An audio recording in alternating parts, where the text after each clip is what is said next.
Assalamualaikum warahmatullahi wabarakatuh. Sampurasun, sahabat sedulur baraya dimanapun adanya. Ketemu lagi bersama saya Elang di channel Lokalitas. Kita akan memapar mudah seperti biasa, ngebahas budaya daerah. Pantengin terus ya.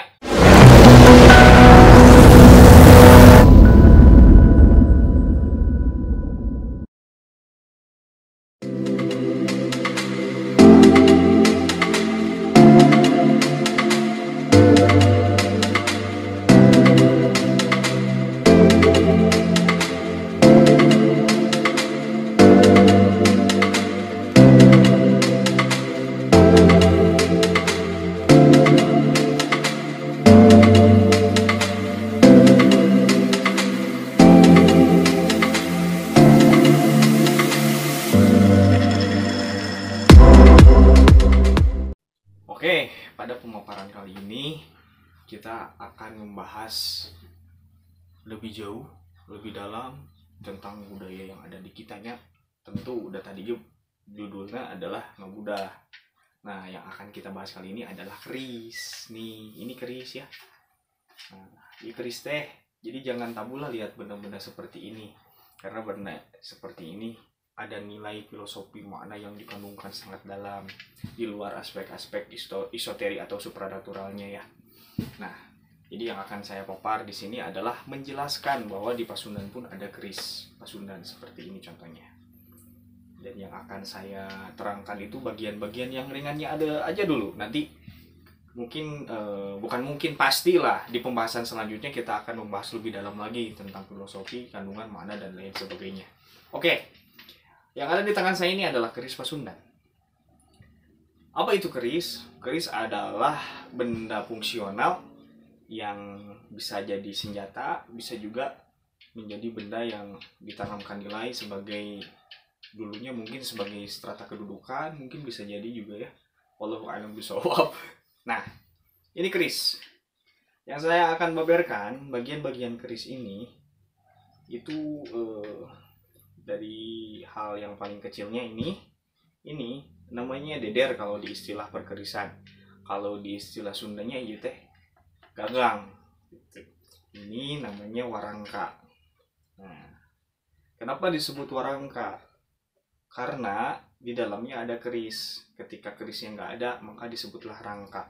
Jadi wa itu bisa diartikan isi mungkin ya, seperti bahasa Sundanya waruga. Ini kan waruga.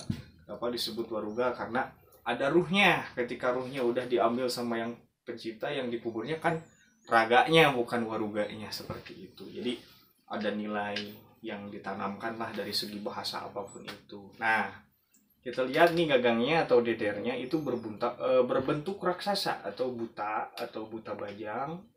Ya, yang jelas ini melambangkan anak raksasa yang sosoknya sangat mengerikan.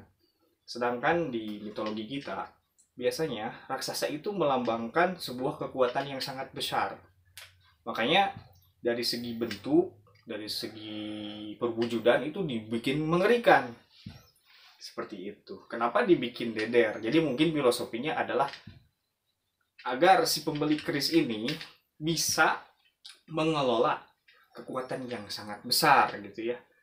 Seperti mudahnya seperti kita memegang gagang ini. Jadi konteksnya adalah bisa memanfaatkan tenaga atau energi yang sangat dahsyat dengan sebaik mungkin, seperti itu mungkin ya. Allahu a'lam bishawab.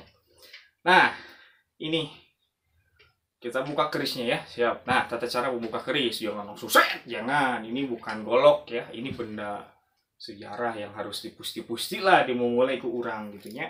Cara membukanya adalah kita tarik kerisnya, kemudian dibuka itu yang dicabut warangkanya atau rangkainya, jangan kerisnya yang dikeluarkan.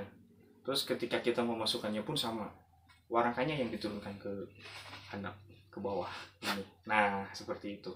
Nah, keris yang saya pegang ini adalah keris Pasundan berdapur kolonada. Apa itu dapur? Dapur adalah bentuk atau purwarupa dari sebuah keris.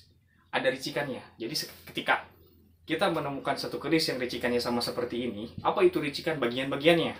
Seperti renang, Ada yang disebut tikel alis, ada yang disebut pajetan, ada gonjo gitu kan, ada yang disebut odo-odo atau gelinggir sapi lah, bebas itu. Nah, ini ricikannya. Ketika kita melihat keris look 5 dengan ricikan seperti ini, pajetan, tikel alis, dan sogokan satu di depan, kemudian ada gereneng, maka itu namanya keris kolonada. Dari segi bahasa, kala artinya waktu, nada berarti artinya menerima mungkin ya. Jadi nilai yang dikandungkan sang empu kepada bilah pusaka ini atau harapannya, doanya adalah agar si pemilik keris ini bisa memanfaatkan waktu sebaik mungkin. Atau artinya mengelola waktu yang dipercayakan oleh Tuhan kepada dia dengan sebaik mungkin. Maka disimpanlah atau diciptakanlah, dimanifestasikanlah seperti ini pengharapannya kepada Tuhan. Beliau sang empu berdoa, berharap agar si pemilik keris ini bisa memaksimalkan waktu atau memanfaatkan waktu yang dipercayakan kepada beliau, karena waktu itu kan sangat berharga sekali. Kalau disia-siakan kan aduh marah gitunya. Nah, iya kerisna gagah sekali bukan guys? Seperti itu. Nah, dari keris itu juga ada motif dari lipatan-lipatan besi yang disebut pamor. Apa itu pamor? Ya, pamor adalah motif atau lipatan-lipatan besi yang terlihat nih seperti warna putih ini namanya pamor.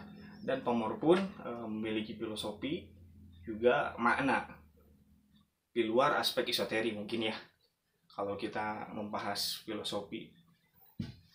Nah, ini pamornya adalah beras wutah atau beras tumpah, yang artinya pengharapan dari sang empunya yang dimanifestasikan kepada keris ini adalah agar sang pemilik bisa agar sang pemilik itu rezekinya selalu melimpah seperti beras yang ketumpeh-tumpeh gitu guys.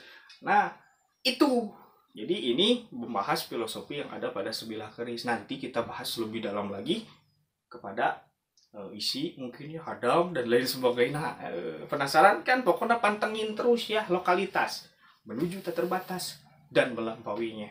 Assalamualaikum warahmatullahi wabarakatuh. Rahayu, rahayu, rahayu sagung dumadi.